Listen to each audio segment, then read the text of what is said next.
Hey y'all. All right, so we gonna try something different. I'm looking crazy right now because I was in the middle of twisting my hair and I was just thinking how I have not uploaded any videos. I owe y'all a part two from the last video, but I just really don't be having no time to just sit and stare at the phone and talk. Um, so I was just sitting here twisting my hair and I got an idea like, wait a minute, you can do two things at once. I gotta do my hair. Um, so while I'm doing my hair, I could be talking to y'all and getting this information out there. I'm not always gonna be, all cute and dolled up for every video. The important thing is that y'all get the information. So what we gonna do, I'm gonna try something new and see how this works out. We're gonna do twist and talk. So while I'm twisting my hair, I'm gonna be talking about real estate. Um, so if there are any naturals that are interested in the products and stuff that I use, I'll put it in the caption below. I don't want to talk too much about that, but I will share my little hair regimen with you guys.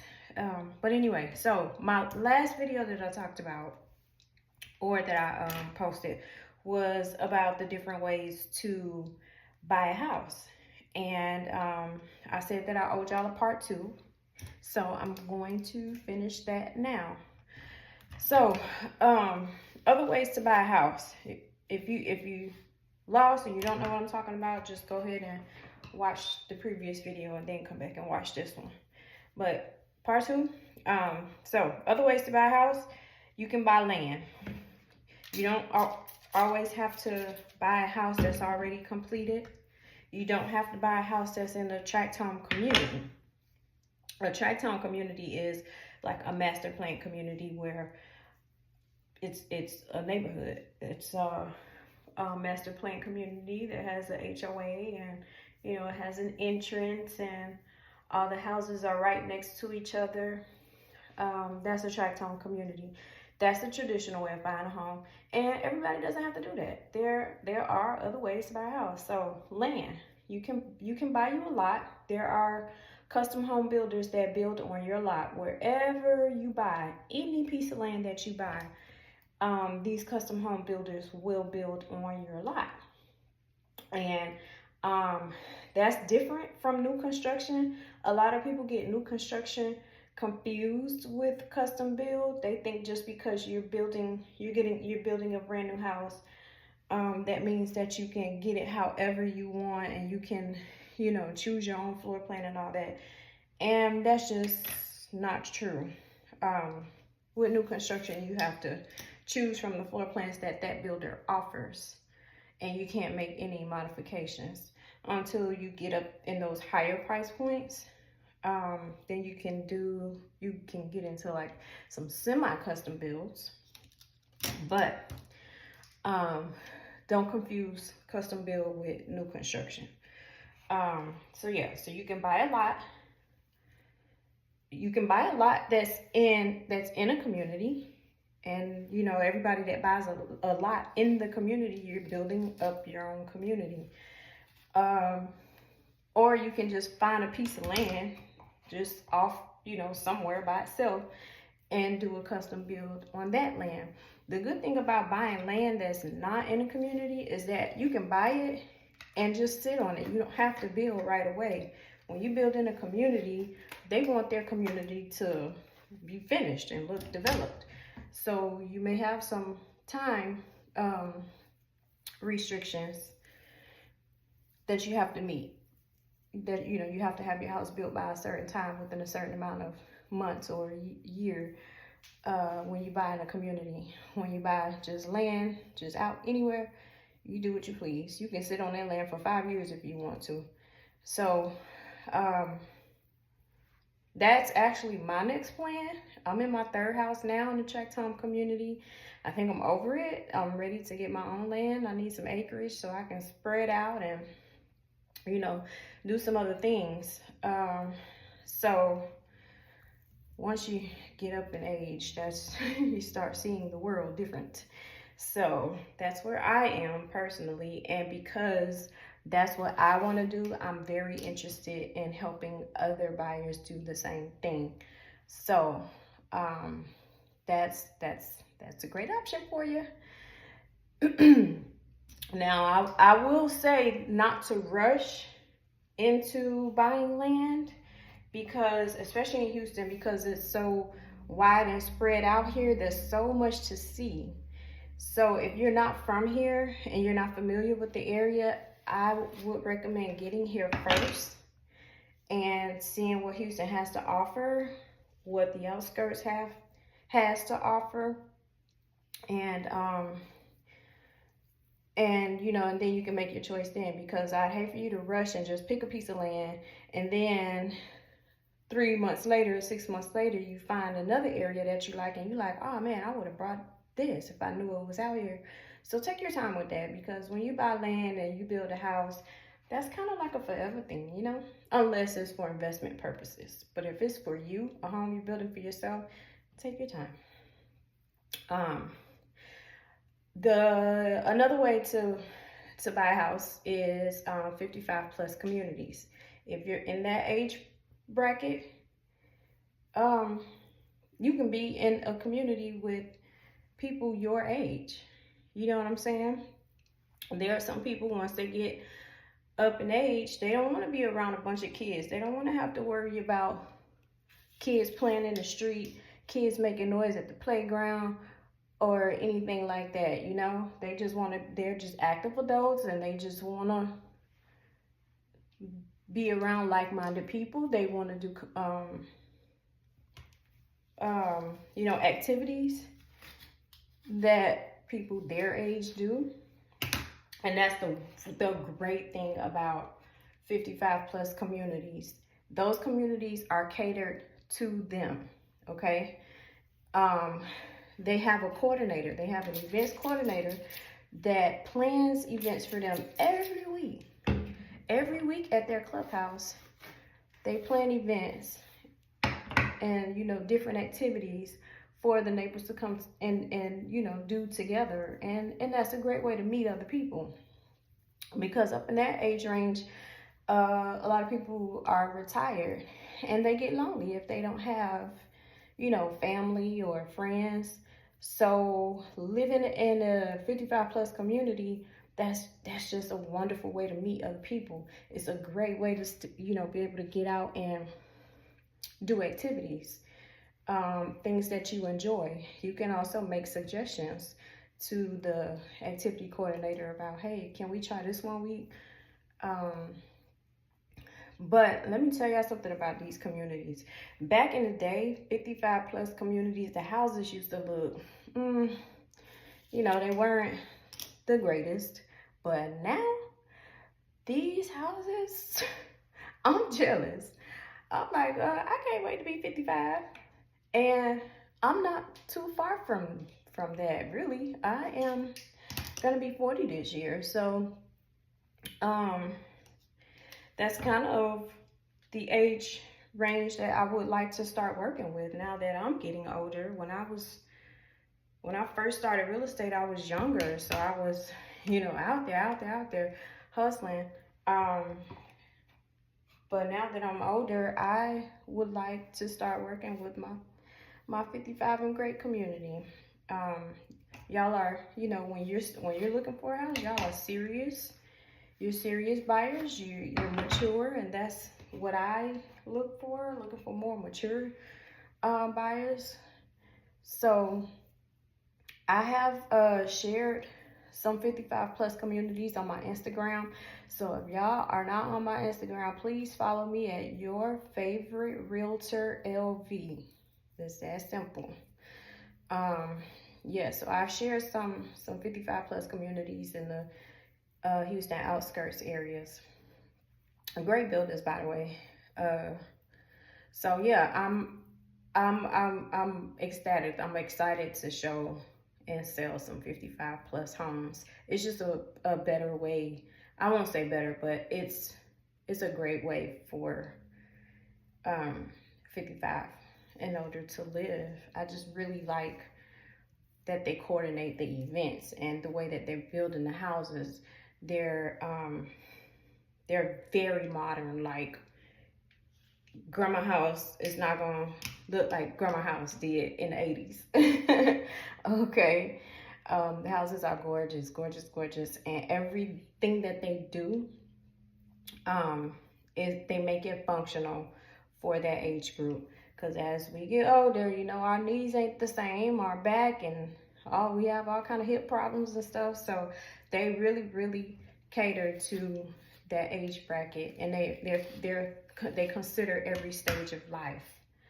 So if you are or approaching that age, please let me know if you're interested in purchasing a home. It's great too for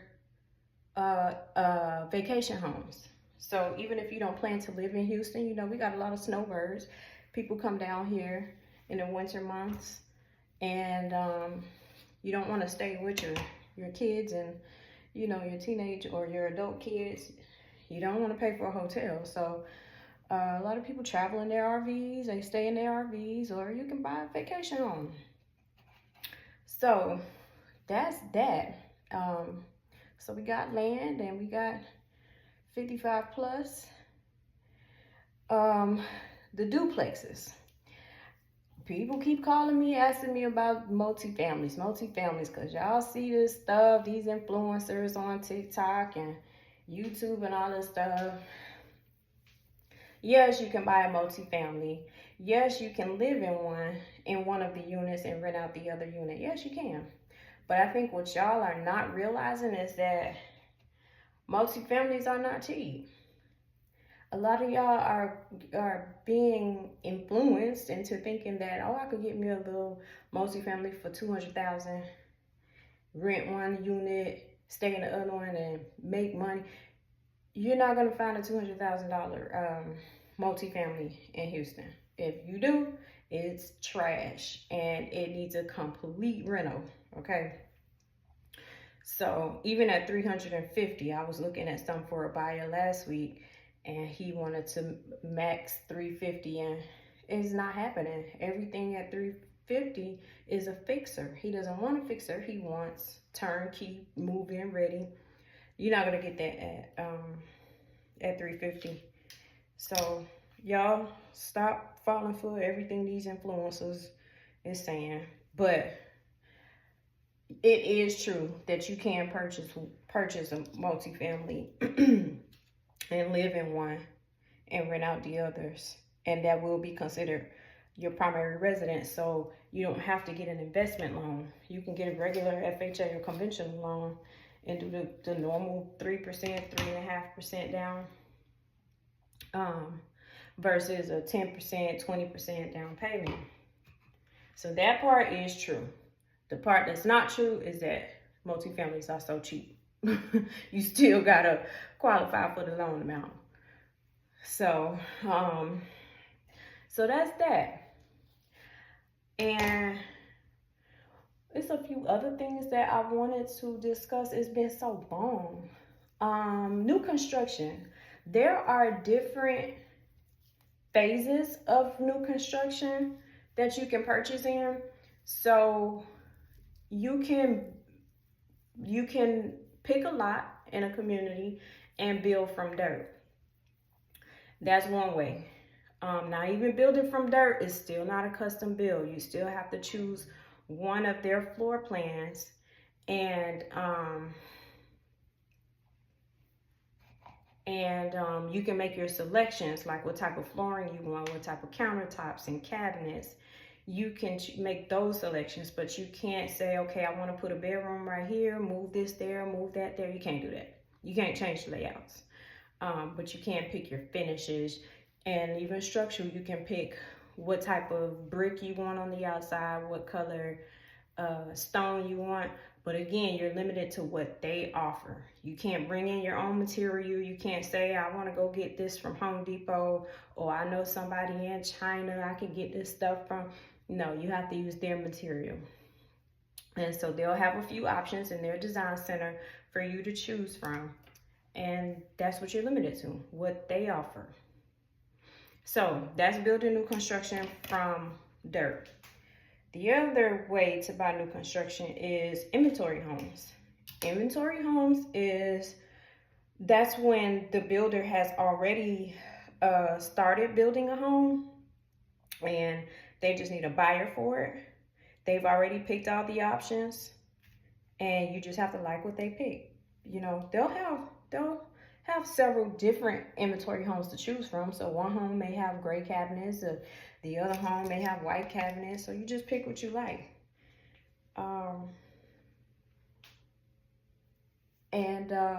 Yeah, so sometimes you can, if you find that home soon enough, you can change what they've already selected for that home. Some builders will allow you to change. So if they said that if they had planned to put in gray cabinets but you prefer white, if you catch it early enough, you can change that.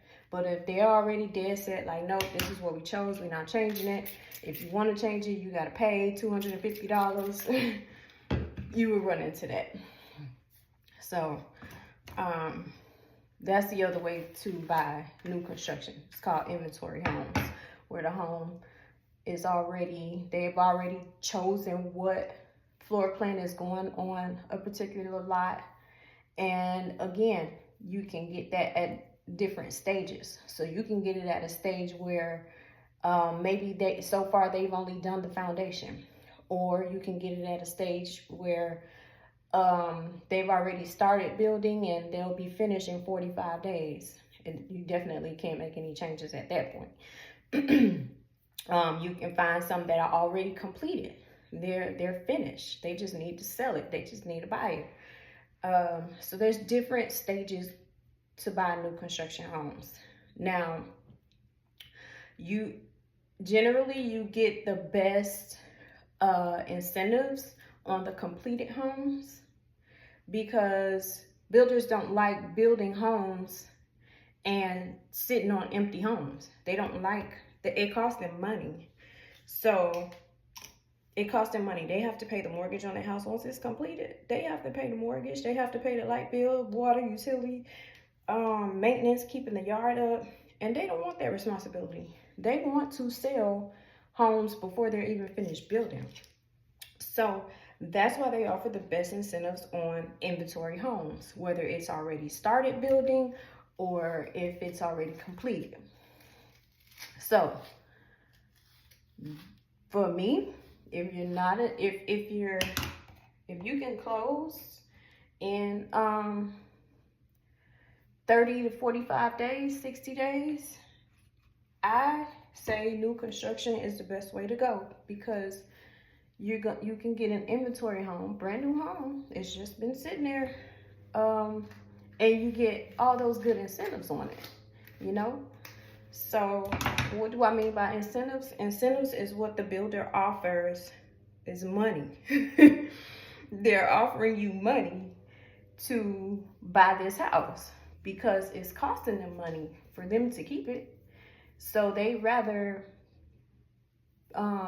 instead of paying for the house, they'd rather give you the money to move in it, so they don't have to pay for it anymore. So the incentives could be anything from the builder will pay your closing costs. They'll throw in, they'll include washer, dryer, refrigerator. And some of y'all don't know, especially if you're coming from out of state, that's not a given. In Houston, that's just, refrigerator, washer, and dryer, it doesn't come standard with our homes. That's always an upgrade, something that the builder will include as an incentive to get you to buy it. So don't be surprised when you out of towners get here and be like, you mean to tell me I gotta buy blinds? Yeah. But like I said, those incentives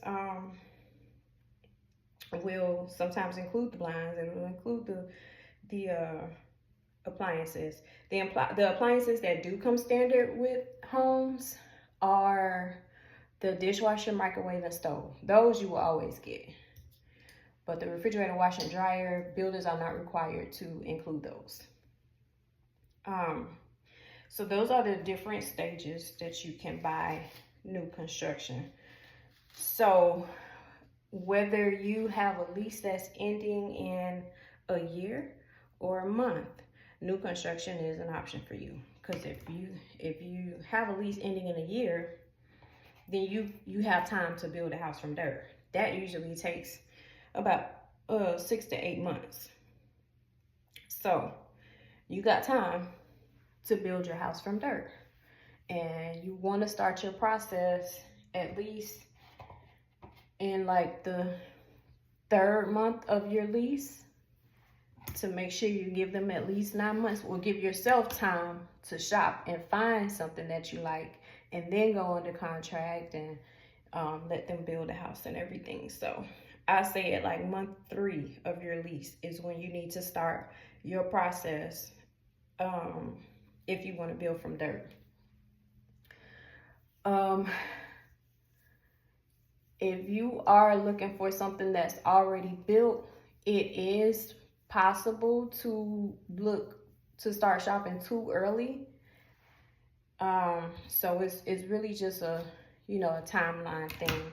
If your lease isn't up until September, and you don't want to build from dirt, you want something that's already completed, it's too early for you to start looking.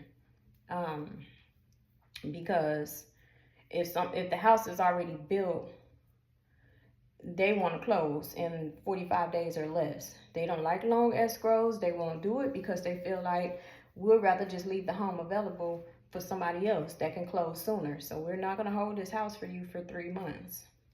So like I said, it is possible to start too early. But that's for a house that's already completed. If you find something that's still building or just started building, then that's when you have the longer time frames available to you. So those are, and then also you have different types of living. You've got city, you've got country, which is, the politically correct term is rural. The outskirts. It's different ways to live, and Houston is so diverse. Houston has everything. Houston has lakefront living, coastal, down on the southeast side, that's all coastal. You've got city living, that's in the city. You've got rural, where you pull out of your community and all you see is cows and horse, donkeys. And personally, that's what I prefer because it's so much more peaceful around farms. So I love farmland. So that's another thing you have to decide if you're relocating to Houston. What type of living do you want? Do you want to live by the beach? Do you like the palm trees? Or do you like the cows and the horse? Or do you like the high rises and the skylines? Do you like, are you okay with 30 to 45 minute commutes? Or do you want to be in walking distance of everything? So that's kind of what you have to think about if you're moving to Houston, because we offer all of it, literally all of it.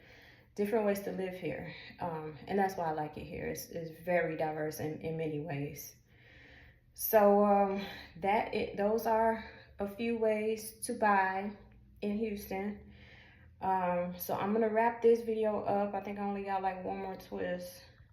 I didn't want to make this one too long, but I did want to deliver this part 2 that I promised, like 2 months ago.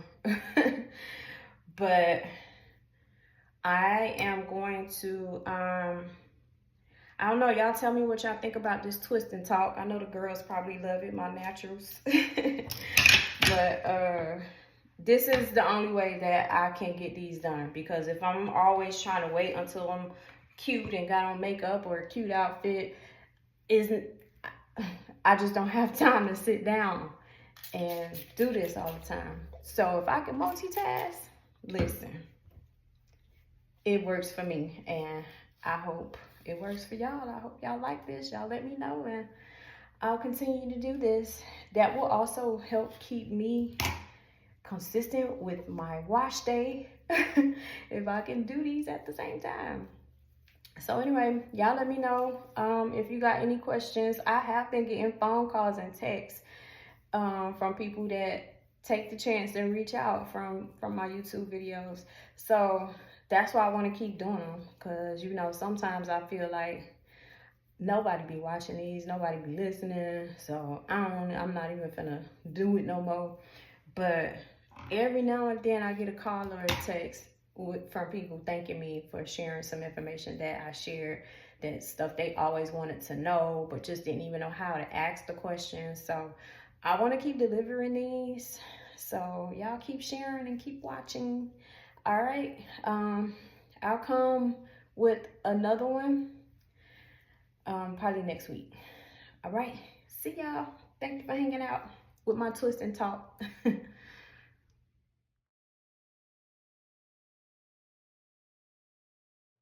Okay, so this part is for the ones that care about my hair. So I finished twisting it, and I wear these twists for like 3 days, and then I take them out and wear a twist out for probably about another 5 days. So this twisting is like a 2-in-1 for me. Now I'm gonna flip the camera and show y'all the products that I use. All right, so this is the gel that I use. This is the best gel for my hair. This is my favorite. And then I use some twisting cream. There's nothing specific that I love about this. So really you could use any twisting cream. When this run out, I'm probably gonna buy something else. This spray bottle that y'all see me using, this is just a concoction of stuff that I mixed together. It's like 3 different oils in here, water, leave-in conditioner. That's what that black stuff is. That's some leave-in. This brush, this is really good for detangling. And I use the rat tail comb for twirling my ends, making sure those are locked in, and wide tooth comb. So that's everything y'all saw me using. Oh yeah, and of course some clips, keep my hair out the way. So that's everything that I use to twist my hair.